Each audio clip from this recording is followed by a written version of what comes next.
My name is Lowy T, who is currently the final year student from the School of Physics, will be the presenter for the topic that I have chosen for this subject, which is the Chernobyl disaster. Chernobyl disaster was a nuclear disaster that occurred in April 26 of 1986 at the reactor 4 of Chernobyl nuclear power plant near the city of Pripyat of the former Soviet Ukraine. It is one of the only two nuclear energy accidents rated at 7, the highest severity on the International Nuclear Event Scale, with the other being the 2011 Fukushima Daiichi nuclear disaster in Japan.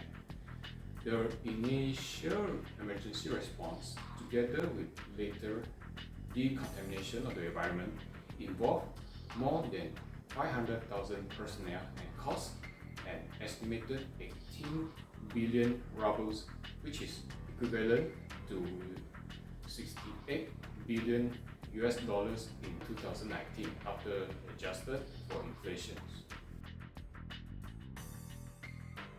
The accident occurred during a safety test meant to measure the ability of the steam turbine to power the emergency feed water pumps of an RBMK type nuclear reactor in the event of a simultaneous loss of external power and major coolant leak. During a planned decrease of the reactor power in preparation for the test, the operators accidentally dropped the power output to near zero due partially to xenon poisoning. While recovering from the power drop and stabilizing the reactor, the operators removed a number of control rods which exceeded limits set by the operating procedures. So upon test completion, the operators triggers a reactor shutdown. Due to design flaw, this action resulted in localized increases in reactivity within the reactor, that is, positive scram. This resulted in rupture of fuel channels, leading to a rapid decrease in pressure which caused the coolant to flash to steam. This decreased neutron absorptions, leading to an increase in reactor activity, which further increased coolant temperatures, a positive feedback loop. This process resulted in steam explosions and melting of the reactor core. The meltdown and explosions then ruptured the reactor core and destroyed the reactor building. One of the environmental impact after the disaster is that 4 square kilometers of pine forest directly downwind of the reactor turned reddish brown and died, earning the name of the Red Forest.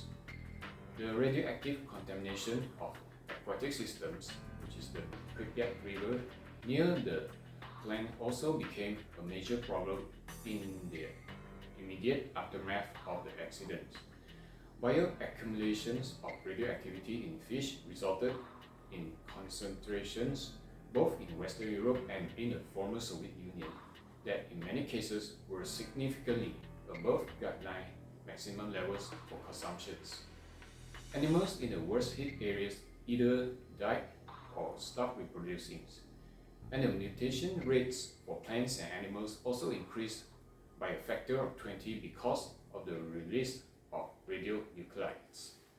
As for the human impact, the only known casual deaths from the accident involved workers in the plant and firefighters.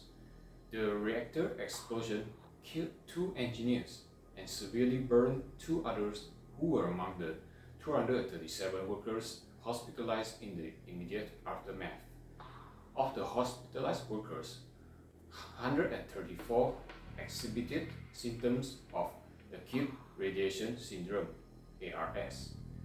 28 of the hospitalized workers died within the following 3 months, all of whom were hospitalized for ARS, and 26 were among the 56 patients hospitalized for burns. Today, Chernobyl is primarily a ghost town, with a small number of people still live there and a small number of animals as well. In July 2019, Ukrainian President Volodymyr Zelensky announced that the Chernobyl site would become an official tourist attraction. However, microbiologist and immunologist Dr. T.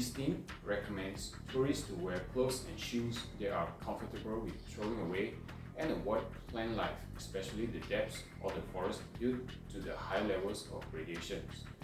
Now with the ongoing Russo-Ukrainian war, the advancement of the Russian troops in Chernobyl raises concerns of nuclear risks in the middle of the war zone, with reports of increased radiation levels from the Ukrainian officials on the 25th February of 2022. That is all from me, and thank you very much for watching.